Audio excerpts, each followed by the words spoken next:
Bueno, bienvenidos a la lección número 3. En esta voy a continuar con las características de las columnas.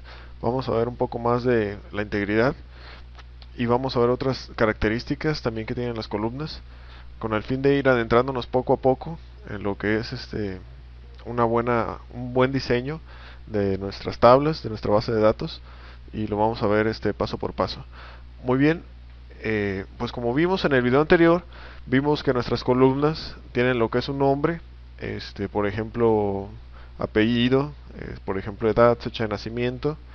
También vimos lo que es un tipo de datos, por ejemplo, lo que es el int, el varchar, y ya dependerá del dato que nosotros queremos guardar, el tipo de dato que nosotros escogemos. Muy bien, pues otras propiedades que tienen las columnas son, por ejemplo, identity. Esto es una secuencia automática numérica. Por ejemplo, para nosotros no tener que recordar cada que insertamos un cliente, el ID que le corresponde. Por ejemplo, cuando insertamos Juan, que es el 1, cuando insertamos Pedro 2, y así consecutivamente. Y bueno, esto nos va a servir para que cada persona nueva que se inserte tenga su identificador único y automáticamente con el tipo de dato identity nosotros lo podemos asociar a él. Bueno, ahorita vamos a ver cómo se configura esto. Y bueno, lo que vimos también en la lección pasada es cómo poder indicarle que esos campos pueden estar vacíos, que no es necesario que tengan un valor, datos sin importancia, que no es necesario que el usuario los tenga, pero por alguna razón nos sirven como referencia o como algún dato importante por ahí. Bueno, también otro valor que no habíamos visto, pero que es importante, es lo que se le conoce como llave primaria o primary key y lo que es el foreign key o llave foránea. Es decir, por ejemplo, si nosotros queremos asociar una tabla a otra, estas tablas deben tener su llave primaria, que es la llave con la que se asocia, y la otra debe tener su llave foránea para asociarla. Por ejemplo, empleados con su empresa, eh, la, la tabla de empleados debe tener ID empresa y esa será su llave foránea, y en la tabla de empresas ID empresa será su llave principal. También vamos a ver cómo ponerlas en Visual, cómo asignarlas, y poco a poco vamos a hablar más de ellas. Esto es por lo pronto una breve introducción. También tenemos lo que son valores por default. Este, por ejemplo, si queremos poner una edad por default, por ejemplo 25, ya no tenemos que introducirla, y automáticamente cada que nosotros introducimos un nuevo renglón, esa edad se irá poniendo a cada persona o cada nuevo registro, a no ser que nosotros le queramos especificar una. Esto es cuando queremos llenar campos que siempre por lo general es lo mismo, pues ya podemos poner algo por default. Muy bien, esto vamos a continuar. Y bueno, seguimos con la integridad de los datos. Y bueno, la integridad de los datos pues es la tarea más importante del RDBMS, que ya lo vimos. ¿Y cómo lo hace? Pues tiene varias formas. Algunas de ellas son, siempre se asegura de que el tipo de datos sea correcto, como ya lo vimos también en el video anterior. Se asegura de que si nosotros declaramos que sea small data type, no podremos introducir nosotros ni números ni letras, a menos que tenga el formato indicado, apropiado, perdón, para una fecha. Entonces, de esa manera se asegura que el tipo de datos sea correcto, que los varchar solo sean letras y que los int solo sean números. Así lo hace de esa manera. También asegura que los datos importantes no tengan errores. Por ejemplo, los datos más importantes de una tabla, pues es su llave primaria o su identificador de cada registro, y asegura que esas llaves no tengan errores, por ejemplo, que estén duplicadas, eh, o que estén incompletas o que no tengan el formato adecuado para hacer la relación o la referencia de una tabla con otra. Esto también es una manera muy importante de asegurar la integridad. Otra forma es asegurando que los datos se encuentren en los rangos declarados por el usuario. Es decir, que si nosotros declaramos un varchar de 10, es decir, que solo ocupe 10 letras, que no se puedan introducir 20, 5, bueno, 5 sí, pero más de más de ese rango declarado. También, por ejemplo, que no sobrepase el rango de int, el valor que tienen los datos tipo int.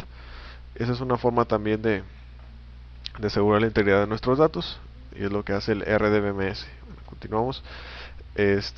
Los constraints es también otra forma muy importante de cómo el RDBMS fortalece la integridad, y son un tipo de índices que tienen reglas y aseguran de que no se viole la integridad de los datos.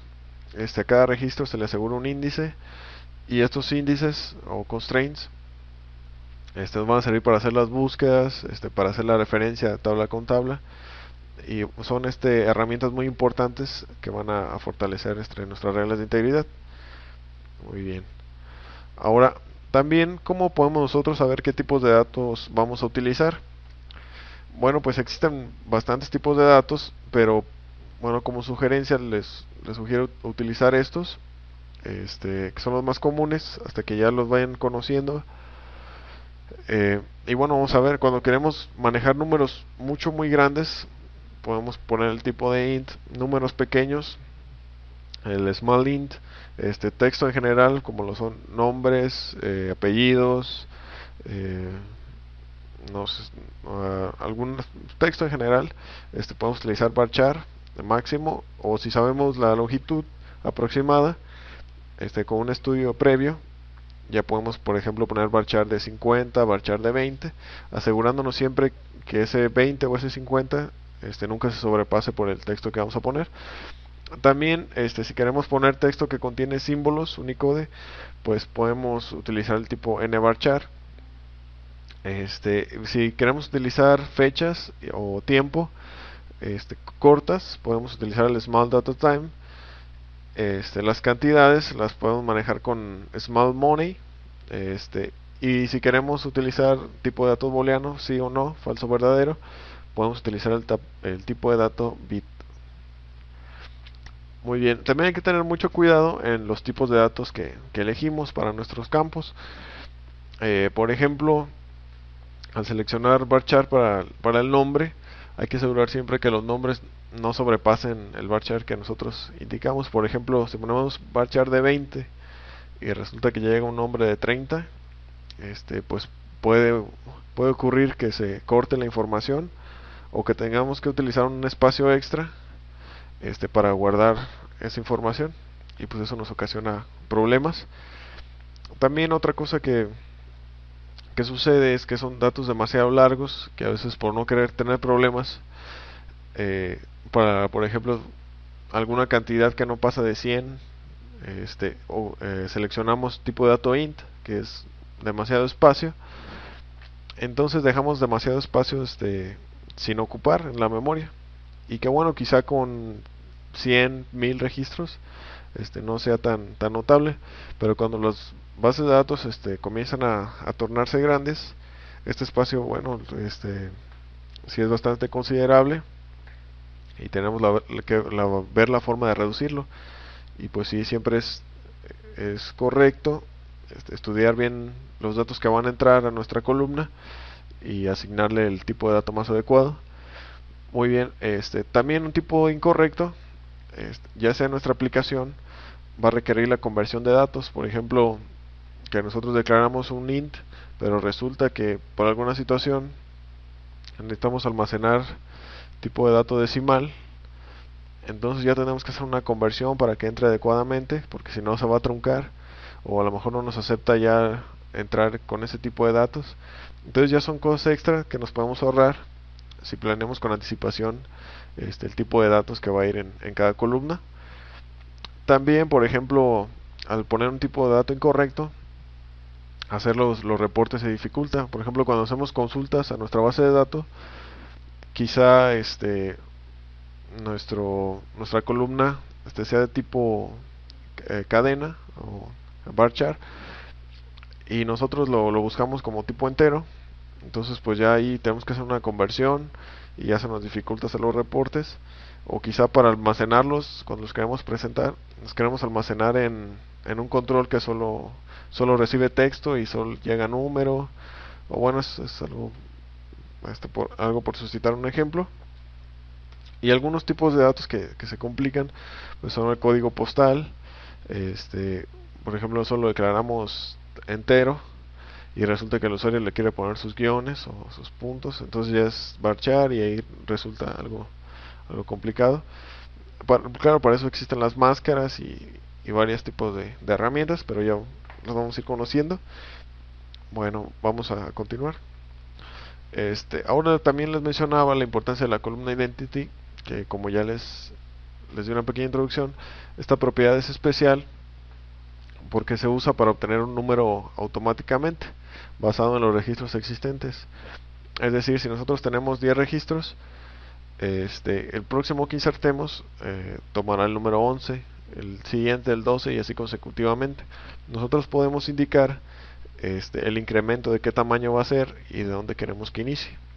Bueno, siempre es importante tener un tipo de dato identity en una columna porque generalmente se utiliza como llave primaria.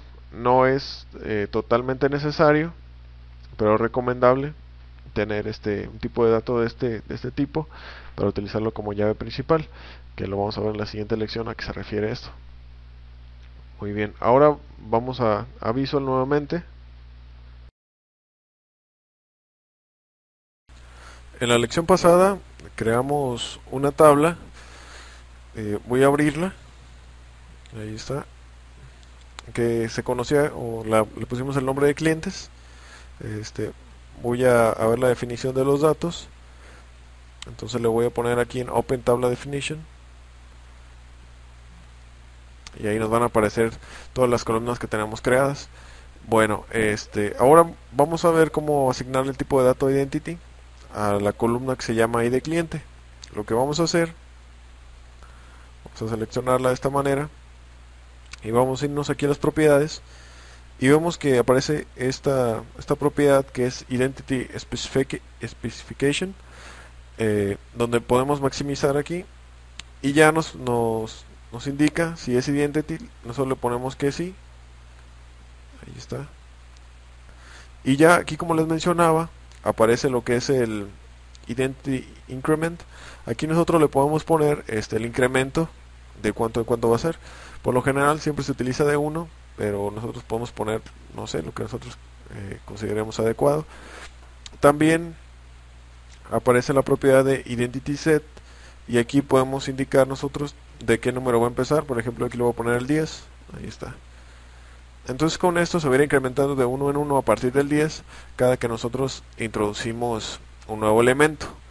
Muy bien, ahora lo que vamos a hacer, vamos a guardar los cambios, ahí está, y vamos a ver cómo funciona esto. Y una forma de verlo, la forma más adecuada, es pues introducir un nuevo cliente. Vamos a seleccionar nuestra tabla y vamos a indicar Show Table Data. Esperemos que nos lo despliegue. Ahí está, los dos registros que nosotros habíamos agregado, y voy a agregar uno nuevo. Voy a ponerle aquí el nombre de Carmen, apellido Salinas, lo voy a poner Sánchez. Fecha de nacimiento le voy a poner 01 04 1994. Crédito le vamos a poner 100 y estado civil le voy a poner casada. Ahí está. Y vean, aquí automáticamente cuando yo doy clic para insertar un nuevo registro, vamos a ver qué es lo que sucede. Vemos que aquí el ID cliente automáticamente lo aparece y aparece el número 11, porque nosotros así lo indicamos. Nosotros indicamos que a partir del número 10 al incrementar 1 es el 11. Y ahora que sucede si inserta otro registro. Aquí le voy a poner Susana,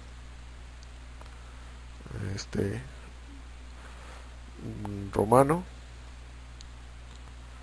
Le vamos a poner la fecha de nacimiento 02 06. Esto va a ser de 1990. Vamos a poner un crédito de 800. Voy a dejar en null el estado civil.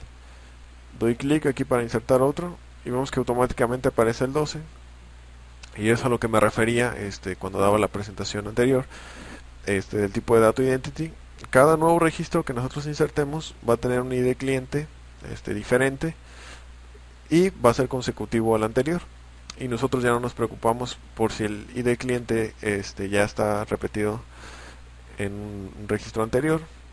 Y bueno, este ID cliente pues ya será nuestra llave principal, que lo vamos a ver más adelante también, cómo especificarla y cómo hacer relaciones con otras tablas. Y bueno, solo lo que quería recalcar aquí, pues esa propiedad de identity. Vamos a ponerle también nuestra definición de tablas, open tabla definition. Ahí está. Y bueno, nada más para que recordar rápidamente que está aquí la propiedad identity especificación, decimos que sí, y como ya les mencionaba, tiene el tipo de incremento y de dónde va a partir. Bueno, pues vamos a seguir con nos vemos en la siguiente lección. Poco a poco vamos a ir viendo términos nuevos, cómo manejarlos, hasta llegar a ser una aplicación un poco compleja con base de datos. Y esto ha sido todo en la lección número 3 y nos vemos en la siguiente.